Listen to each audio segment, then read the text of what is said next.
नमस्कार दोस्तों, स्वागत है आप सभी लोगों का एक बार फिर से। पौराणिक मान्यता के अनुसार जो व्यक्ति वर्ष भर कोई व्रत उपवास नहीं रख सकता, वह व्यक्ति शिवरात्रि के दिन अगर व्रत रखता है तो उसे पूरे वर्ष के व्रतों का पुण्य प्राप्त हो जाता है। शिवरात्रि पर 4 प्रहर की पूजा अत्यंत फलदायी होता है। शिवरात्रि पर 4 प्रहर की पूजा से सभी प्रकार के कामना पूर्ण होती हैं। दोस्तों, हमारे धर्म शास्त्रों में ऐसा कहा गया है कि महाशिवरात्रि का व्रत करने वाले साधक को मोक्ष की प्राप्ति होती है।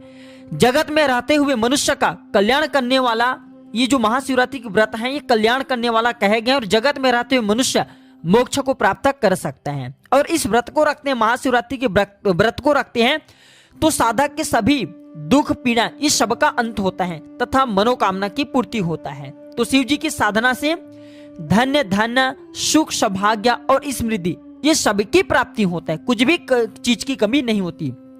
और दोस्तों, पौराणिक कथा के अनुसार महाशिवरात्रि पर भगवान शिव और देवी माता पार्वती का मिलन हुआ था। इस दिन भगवान शिव ने वैराग्य जीवन को छोड़ करके माता पार्वती के साथ में विवाह किया था और गृहस्थ जीवन को अपनाया था।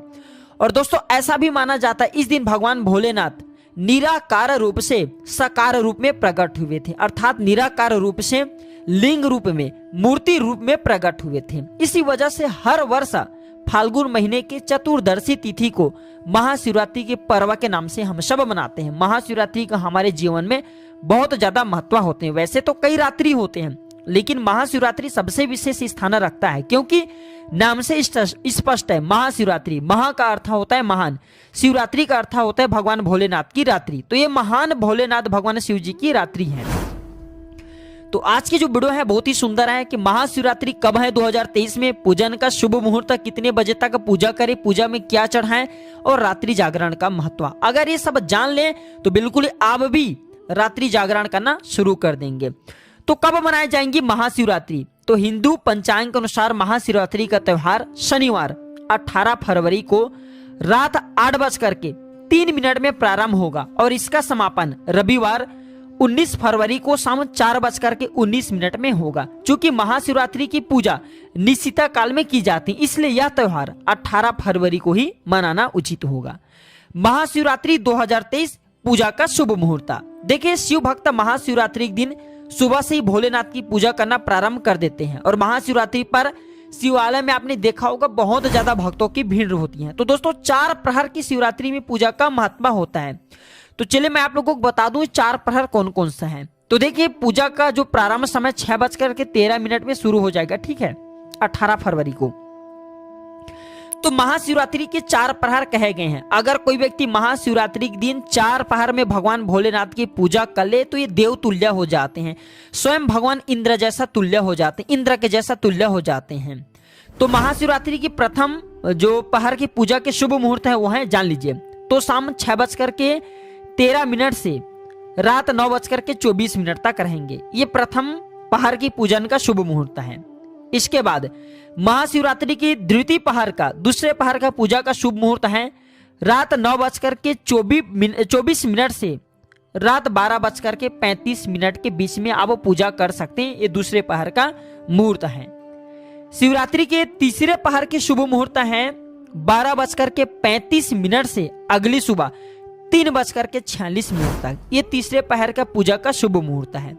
इसके बाद महाशिवरात्रि के चतुर्थ प्रहर की पूजा का शुभ मुहूर्त जान लीजिए, तो 19 फरवरी सुबह 3:46 से 6:56 तक ये पूजा का शुभ मुहूर्त है। और महाशिवरात्रि के दिन निशिता काल, ये पूजा का शुभ मुहूर्त है 18 फरवरी रात 12:09 से रात 1 बजे तक। ये निशिता काल है पूजा करने का शुभ मुहूर्त। तो महाशिवरात्रि 2023 के दिन पारण कितने बजे करें? क्योंकि आप तो उपवास व्रत रखेंगे, लेकिन इसके पारण का शुभ मुहूर्त जानना भी जरूरी है।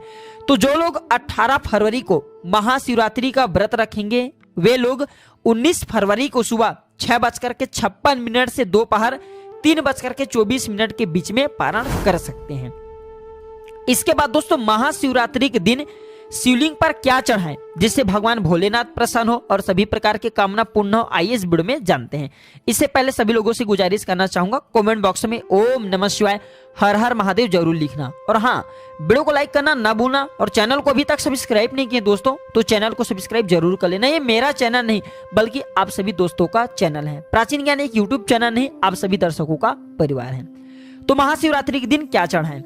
तो महाशिवरात्रि पर शिवलिंग पर, अगर महाशिवरात्रि पर आप किसी भी जाकर के अच्छे मंदिर की शिवलिंग पर गाय के कच्चे दूध से भगवान भोलेनाथ को स्नान करा देते हैं तो इसे विद्या की प्राप्ति होती है।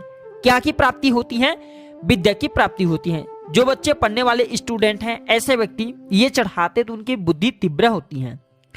अगर इस दिन भगवान भोलेनाथ को गन्ने का रस चढ़ाते हैं, गन्ने का रस का स्नान कराते हैं तो लक्ष्मी की प्राप्ति होती है। लक्ष्मी अर्थात धन की प्राप्ति होती है।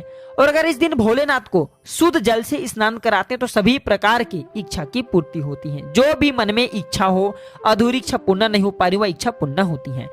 भगवान भोलेनाथ को इस दिन अगर बेलपत्रा, अक्षत, दूध, फूल और औल का फल ये चढ़ाते हैं तो इसे बहुत शुभ माने जाते हैं। दोस्तों, ऐसा माना जाता है शिवरात्रि पर शिव जी की आराधना करने से समस्त मनोकामना की पूर्ति होती है। इस दिन व्रत का बहुत ज्यादा महत्व होता है। तो इस दिन अगर आप व्रत रखे हैं तो आंकड़े का फूल और बेल के पत्ते ये शिवलिंग पर जरूर चढ़ाना। अगर आप चढ़ाते हैं तो आपकी सभी प्रकार की मनोकामना पूर्ण होती है। जन्म जन्मांतर के पाप एवं दोष ये दूर होते हैं। इस दिन हो सके तो आप जो है जनेऊ ये भगवान भोलेनाथ को जरूर चढ़ाएं। आप चाहे तो इस दिन अक्षत चढ़ाएं और ओम नमः शिवाय इस मंत्र का ज्यादा से ज्यादा जाप करें। और भगवान भोलेनाथ की पूजा में भांग, धतूरा और जितने भी ये जहर चीज कहे गए, जहरीले चीज कहे गए, ये ज्यादा से ज्यादा चढ़ाने की कोशिश करें। जैसे धतूरे का पुष्प है, धतूरे का फल है, धतूरे के जड़ हैं, भांग के पत्ते हैं या फिर गांजा है, जितने भी ये सब तामसिक चीज कहे गए, ये भगवान भोलेनाथ को अगर आप अर्पित करते हैं तो बहुत ज्यादा प्रसन्न होते हैं। इसके बाद जानते हैं महाशिवरात्रि में रात्रि जागरण का महत्व। तभी तो आप रात्रि जागरण करेंगे। तो महाशिवरात्रि पर रात्रि जागरण का विशेष महत्व होता है। कैसे महत्व होता है? रात्रि अंधकार का प्रतीक है। अगर हम शिव तत्व को प्राप्त करना चाहते हैं तो हमारे अंदर जो अंधकार है, जो रात्रि है, जैसे कि काम, क्रोध, मद, लोभ, मोह, इस सबको खत्म करना है। तो जो व्यक्ति 4 रात्रि प्रहर जागते हैं महाशिवरात्रि के दिन, 4 पहर, अगर गलती से भी अगर आप महाशिवरात्रि के दिन 4 पहर रात्रि जागरण कर लेते हैं तो आप शिव तुल्य हो जाते हैं। सब पाप आपके क्षमा कर दिए जाते हैं। और ऐसा भी माना जाता है आपकी कोई भी शेष मनोकामना हो, जो मनोकामना पूर्ण नहीं हो पा रही है, आपने अथक प्रयास किए, कठिन प्रयास किए, प्रयास करने के बाद भी आपकी वो मनोकामना पूर्ण नहीं हो पा रही है, इच्छा पूर्ण नहीं हो पा रही है, आपकी गरीबी मिट नहीं पा रही है, या फिर जीवन में कोई बीमारी है, तकलीफ है, समस्या है, आप इनसे उबरना चाहते हैं, इनसे आप छुटकारा पाना चाहते हैं तो महाशिवरात्रि के दिन रात्रि जरूर जागरण करें। भगवान भोलेनाथ दिन की पूजा से जितने प्रसन्न नहीं होते उतने रात्रि में अगर आप रात्रि जागरण करते हैं और भगवान भोलेनाथ को बेलपत्र, धतूरे चढ़ा देते हैं, केवल रात्रि बस जागरण करते हैं तो उससे प्रसन्न हो जाते हैं। और फिर आपके जितने भी मनोकामना है, जितने भी मनोरथ हैं, वह मनोरथ आपके बिना पूछे ही भगवान भोलेनाथ पूर्ण कर देते हैं।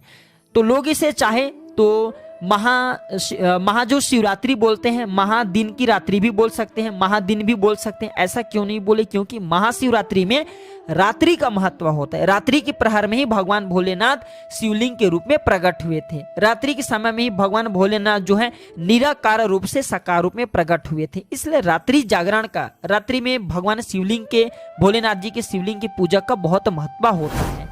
तो रात्रि जागरण करें। रात्रि जागरण से पाप मिटते हैं, शनि के दोष समाप्त होते हैं, जीवन में जो दोष हैं वह दूर होते हैं, और जो व्यक्ति निर्दोष रहे ऐसे व्यक्ति ज्यादा से ज्यादा सफलता को प्राप्त करते हैं। तो आशा करता हूं कि महाशिवरात्रि के बारे में जितने भी मैं आप लोगों को जानकारी बताएं कि महाशिवरात्रि कब है, पूजन का शुभ मुहूर्त है, कितने बजे तक पूजा करें, पूजा में क्या चढ़ाएं, रात्रि जागरण का महत्व, ये जानकारी आपके जीवन में मंगलमय एवं कल्याणकारी साबित जरूर होंगे। दोस्तों, इस वीडियो को ज्यादा से ज्यादा शेयर करना, क्योंकि बहुत से लोगों के मन में डाउट रहेंगे, वो सब क्लियर हो जाएंगे। तो हम जल्द जुड़ते हैं आप सभी से किसी नए और एक अच्छे जानकारी के साथ। आज की जानकारी को यहीं पे समाप्त करता हूँ। वीडियो देखने के लिए धन्यवाद। नमस्कार। ओम नमः शिवाय।